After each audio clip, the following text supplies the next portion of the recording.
ب 12. ارحي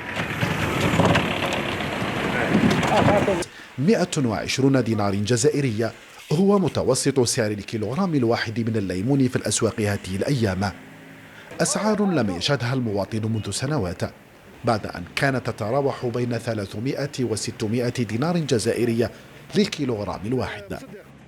الحمد لله القارص عنده مقبل الكورونا ما لحقش للسومه اللي رانا فيها اليوم. الله يبارك ب 10000 تاكل القارص تسنى. الحمد لله يا ربي. سلعه شابه 12000. عوام فاتوا كان يسوى من 30 حتى ل 60000. بكري الناس كانت تشري زوج حبات هكا، زوج حبات يقول لك وزنهم لي، ودوك الله يبارك راه يجي زوج فيليات يعمرهم 5 سنادق يقول لك وزنهم لي. الحمد لله الحق راه حق السومه اللي ما تسوالاش العقل. كان يسوى بالك واحد الساعه قبل كورونا ومع كورونا كان يسوى 30 35 لحق حتى ل 40000. الحمد لله دوك راه ب 13 12000. رايت الناس دي بكونتيتي كان يدي 6 كيلو 7 كيلو. أسعار العصائر الطبيعية انخفضت هي الأخرى وأضحت الأكثر طلبا في المقاهي والمطاعم.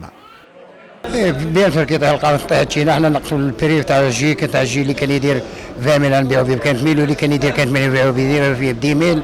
والمواطن يقدر يشرب كاس جي نورمال ناتير سوبورتو بلا ما بلا سكر بلا كذا بلا والو.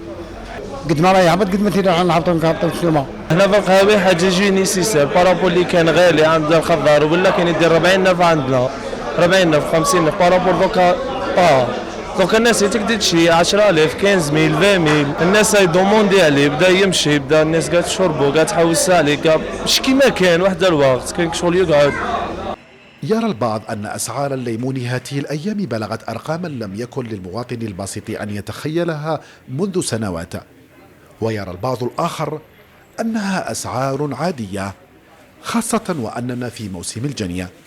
لكن الأهم من ذلك وذاك هو الحفاظ على استقرار أسعارها على مدار السنة.